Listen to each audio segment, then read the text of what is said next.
Everyone's heard the objection, right? Let me talk to my wife. Let me talk to my husband. Let me talk to my spouse. And it's a simple way to overcome it. I actually asked on a poll, who wants me to teach you the strategies I use to simply squash all that?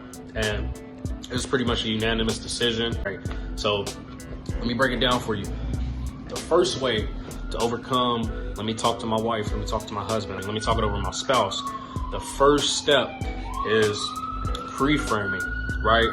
So before you even get on the call, you need to squash that objection. You need to get them to fill out a questionnaire, and the questionnaire needs to say, do you have to talk to a business partner or spouse to make the final decision? Can they be on the phone? If so, can they be on the phone for this call? If not, reschedule for when your partner or spouse can be on the phone. Straight up, right?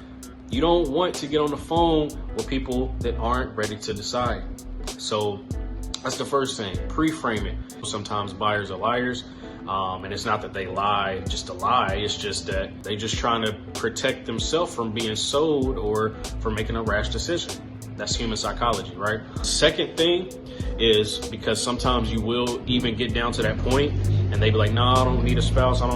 You want to ask them, okay, first you want to agree. Yeah, man, I definitely understand, man. Happy wife, happy life. Let me ask you, you've known your wife for 15 years, 10 years. You know her probably better than she knows herself. What do you think she will say? I don't think she's going to have any problem with it, man.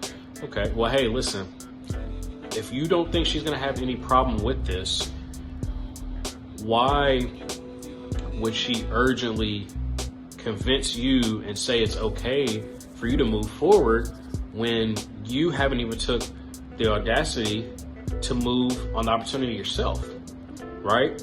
So basically by your actions, John, you're letting your wife have some doubt about this situation that shouldn't even be there. Wouldn't you say? Right? So basically what you're doing is you're making them realize you're going to ask someone if it's okay to invest in yourself, to better yourself, to get new information, to increase your income, to increase your business, right? That hasn't even been on the phone to hear, the features, the benefits, the pros, the cons, and they're trying to rationalize something that they haven't even been involved in from the decision-making process. And by you, John, the person on the phone you're talking to, by them not making a decision and committing by putting down money, which all money is time and energy, but by them not making that deposit, they're basically giving the spouse doubt, right? So that's what I'm gonna have them to understand. I'm gonna make them admit to me that, yes, that could possibly happen, right? And then from that point, I'm gonna say, well, hey, listen, let me ask you another question, man. If she says yes, right, we move forward, correct? Okay, what if she says no? You wanna get them to admit to you what will happen if they say no. Typically, 70% of the time from my experience, they're gonna be like, well, I don't think she's gonna say no. I'm not. Well, hey man, listen, you said you feel like she'll say yes, right? You know her better than anyone else. You don't feel like there's any reason for her to say no. Let's just go ahead and move forward, because one thing we do know is when time is added to the equation, the emotional decision to invest in yourself goes down, right? And then you put it off, time increases, and you look up and it's 2 months later and now the problem's done got 2 times worse. So let's just go ahead and move forward now. It's better to ask for forgiveness than it is permission, right? And then you'll laugh just to make them laugh a little bit, show them this isn't serious, right? We're just talking about some cash. It's not that big of a deal, right?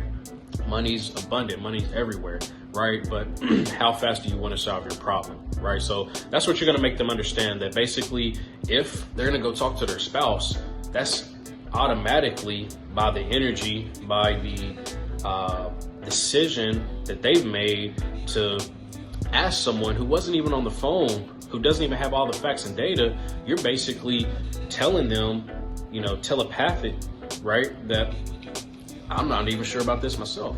So let's just go ahead and move forward today.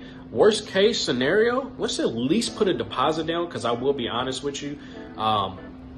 This program, limited availability, we have over 500 applicants. It took you, almost 2 weeks to get on the phone with us. I just would hate for you to miss out on this opportunity by delaying it, right? So let's go ahead and move forward today, right? So that's what you want to do.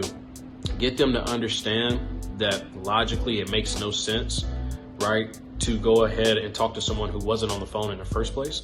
And then get them to commit, even if that means getting a smaller deposit. Say the ticket is 10 grand. Well, hey, listen, man, let's just go ahead. Let's put 2K down today. I'll give you more information. That way, when you go talk to your spouse, in fact, I will call back and I can talk to both of you guys together while you guys are looking at the websites, while you guys are looking at the testimonies, while you guys are looking at the information. So that way, it's a no-brainer, right? But at least the deposit solidifies your commitment level and it guarantees you a seat, right? That's the second thing. The third thing, and this one's super killer. So, hey, listen, I got to talk to my wife, man. Okay, John, I definitely feel you there, right? I've been with my old lady 7 to 8 years. We tend to talk about everything together, right? And that's how our relationship used to work. We used to talk to everything together, right? So I suggest that you definitely go talk to your wife, right? Because your wife's answer is going to tell you more about yourself than anyone else can. Mute the phone. What do you mean by that? Well, John, you would have to ask yourself if your wife does say no, right? Because we know that our product works. We've helped hundreds of people, right? We know that the person you're getting the information from has millions and assets and this and that. So the track record is there, right? The information works. So if she says no, she's not saying no to us. She's saying no to you, John. And you would have to ask yourself why your wife, the person you married, the person who you have unconditional love for, that you go to sleep with at night, would doubt you, right? Why would she doubt you? And that, digging a little deeper, and I don't mean to be too intrusive, John, but just being transparent, the only reason she would doubt you is if you've done things like this before and it didn't work out. You've said you were going to take action. You've talked about all the businesses, all the things you were going to do for your life, and you haven't took action. So then you would have to evaluate your own situation, John, and ask, well, why doesn't your wife trust you as the man of the house? Pause. They're going to be like, wow, man, I never thought about it like that. So, hey, let's go ahead and commit now. Let's move forward now so we can start rewriting a new story, right? So your wife can start trusting you. So you can start getting your nuts back a little bit, right? I ain't